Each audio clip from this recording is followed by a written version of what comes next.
People always ask me, Deji, why are you so interested in politics? Every single time when there's a conversation, you always bring in politics. Everything is not politics. So when did this interest in politics start? The truth about this matter is I've actually never really been a political person. Like I've never really took what politicians or what, you know, people who are actually generally interested in politics, I never took it serious. In fact, if you remember, for those who probably grew up in Nigeria, like, when parents, older people are watching the TV, watching the news and all of that, you'll find me just basically maybe going back to my room or doing something else to keep myself engaged. I never really cared about Nigerian politics. So in this video, I'm gonna talk about what changed and how I've become what I am today. So before my interest in politics started, I was actually one of those, sort of people who never got interested at all. Like I avoided everything politics. Now it wasn't necessarily because I understood it or I was maybe, at some point was interested, got tired, maybe got overwhelmed by the tricks and all of that. No, at no point in my previous years, up until the time I started getting interested, did I ever feel the need to know anything, right? I barely watched the news. I barely listened to, I didn't even know, it's just like the general, oh, who is the president? Who is your governor? That is it. Like, that is the extent of my knowledge in politics. I would generally tend to, play video games, watch movies. These are the sort of things I used to do at the time, up until my interest started. Also, I was also obviously in school at the time. I was still studying, so it wasn't really something that I was particularly interested in. My circle at the time, nobody amongst my friends was interested in politics. We barely talked about anything relating to Nigeria or just even general political issues. That was not part of what I was exposed to. However, my dad was pretty political, but it was just mostly conversations with his friends or maybe older people. It wasn't really about, it wasn't really generally speaking to us about politics. So there wasn't really any sort of avenue for me to really show as much interest. I remember during the 2015 elections, I was obviously very active. I knew my left from my right. I had actually just finished university. I was serving at the time, and that was at the peak of the 2015 elections. I was serving in River State, and I remember some of my colleagues would, sit down analyzing Buhari, analyzing Jonathan, who was good, who was bad. I was just looking like, what's wrong with this? Was yeah, I just did not care. I did not care. I did not know if Jonathan was good or was bad. I did not even care to know if Buhari was good or if he was bad. I didn't even know who the players were. I was completely clueless. So in the midst of all of this, where did it change? How did I find my way into politics? So this started actually when I left the country, surprisingly. So after my youth service in 2015, I'd moved to the UK at the time to study and for my masters actually. And for some reason, I was getting drawn to Nigeria. I guess I was just missing Nigeria, and the only or the best way I could follow up with what was going on was through the news. And obviously, like when you are in a developed society, you start seeing things, everything sort of working without, like almost as though, you know, it's already plugged in. Like it can't go wrong. There's a process from year to year to do this, to do that, right? So everything was just so I guess I was dumbfounded by the you know, um, sheer size of development I was seeing, and I was obviously comparing that with where I was coming from.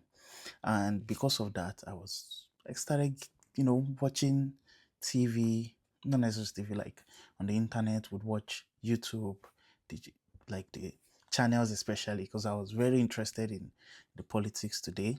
So I was watching politics today. I was watching Sunrise Daily.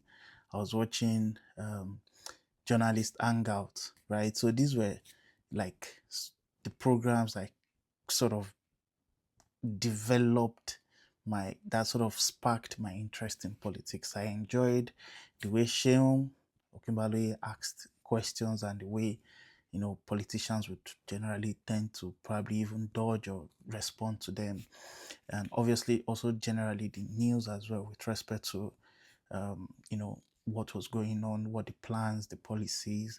There was this page on Twitter I used to follow then. Like this page literally has like a repository of like development, construction. I would on YouTube search different projects going on, just watch videos of other YouTubers that are maybe, documenting the process of the project and all of that. So this was really where I started getting interested. And obviously from the news, I started knowing the players, the actors, the political parties, who was who and what, So this is actually part of what um, sparked the interest. And just to also point out that even at this time, I wasn't really still in a circle of friends that talked politics, right? There was really nobody I was, talking politics with. um, I did have this guy. We were working together at the time, but it's just occasionally when we meet, we speak on certain issues, but it wasn't really always deep, to be honest. Never deep. Most of the time, we probably just complaining about what was going on and how bad things were. So this is really what sort of shaped my perception and my interest in Nigerian politics. One of the root shocks I got, because that was my first time traveling out of the country, right? And obviously we know, or I always knew that electricity was stable in the UK. Well, at no point did I doubt that it was ever not the case. But just experiencing it and just feeling like, I don't have to think about charging so urgently. I can wait for my phone to get to like 5% before I decide, okay, let me plug it. These sort of things like like I don't know. I don't know. I was just, you know, taken aback with how everything worked, and I wanted that for my country. I wanted my country to be like that. I wanted a situation where I do not have to travel out of my country to experience such basic thing. Another thing that sparked my interest again, just to also mention that my master's was actually in oil and gas management, and in that classroom, right, we had a lot of Nigerians, in the classroom, and one of the first time I heard the term resource course.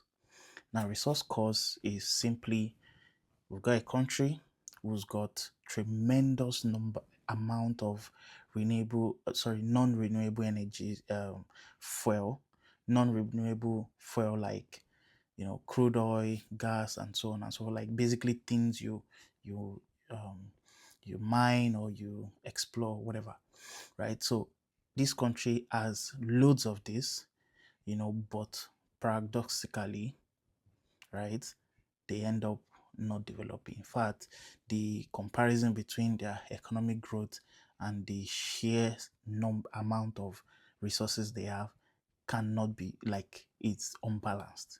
This is essentially what resource cost is. And one of the countries that has been sort of tagged to have this resource cost is Nigeria. And it was very, very sad. It was a sort of a sad, you know, realization that whilst, the world is progressing and moving forward, we were, I sort of came to that realization that Nigeria seemed to be stuck in one position, not necessarily moving terribly bad, but definitely not moving forward.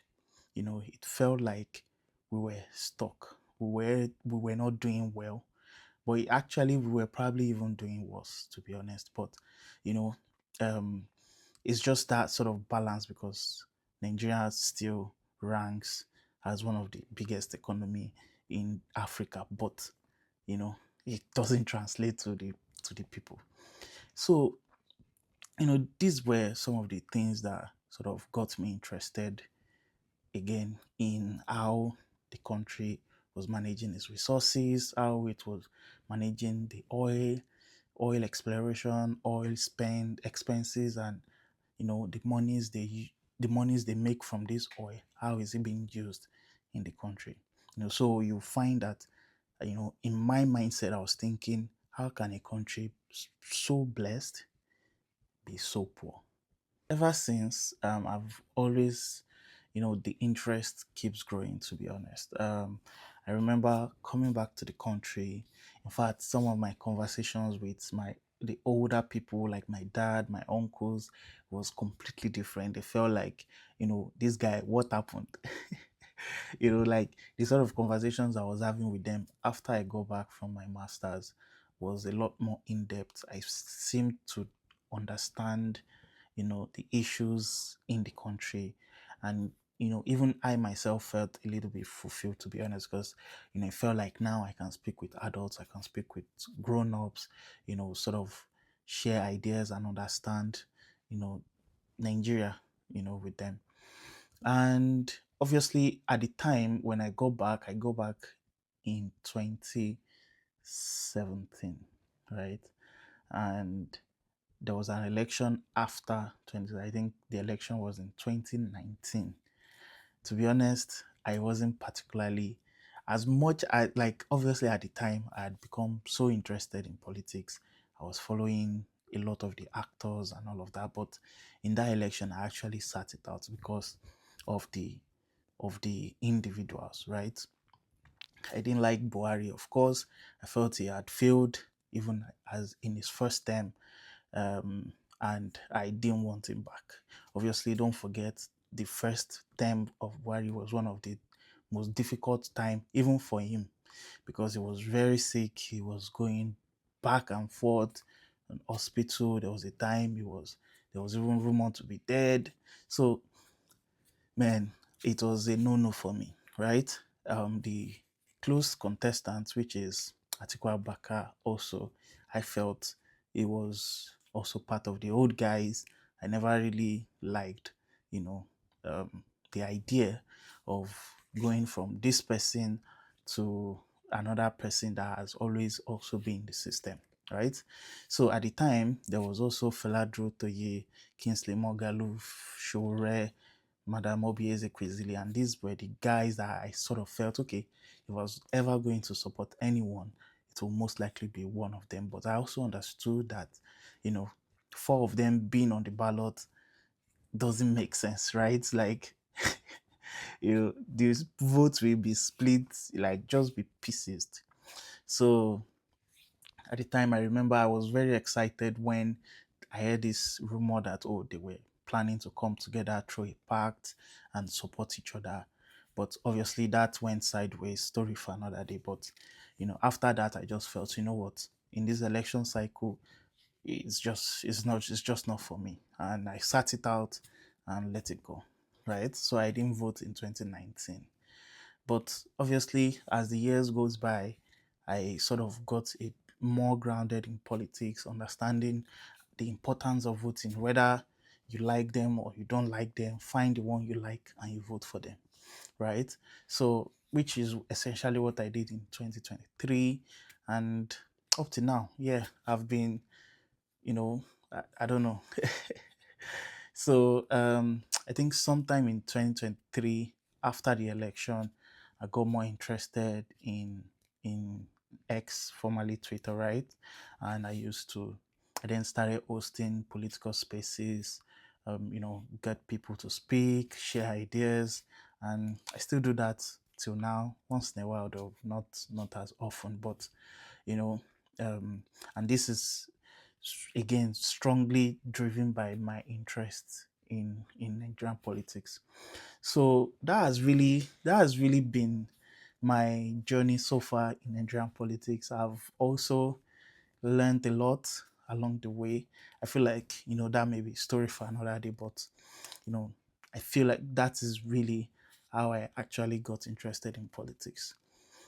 These days, I'm still very largely interested. I mean, I'm here. This is really what I'm literally talking about politics at the moment. So maybe in some other videos when I'm doing story time, I can talk about some of my ideologies, what I believe in, some of the political leaders that sort of mirror those beliefs.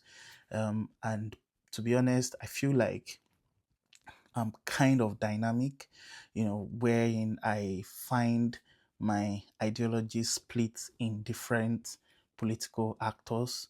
So sometimes it's always very difficult for me to really go full throttle in supporting one politician per se, because in some cases I feel like, oh, certain qualities that I am looking for, these people don't have it, so I'm not fully in. But again, that's video for another day. But today has been fun. It's been nice talking about this, and I hope those my friends that keep asking me why are you so interested in politics will know why, right? Let's put this matter to rest. Thank you guys for watching, and if you've made it this far, please subscribe, like, and share. We'll obviously continue to do this and get more consistent. Thank you very much. See you on the next one.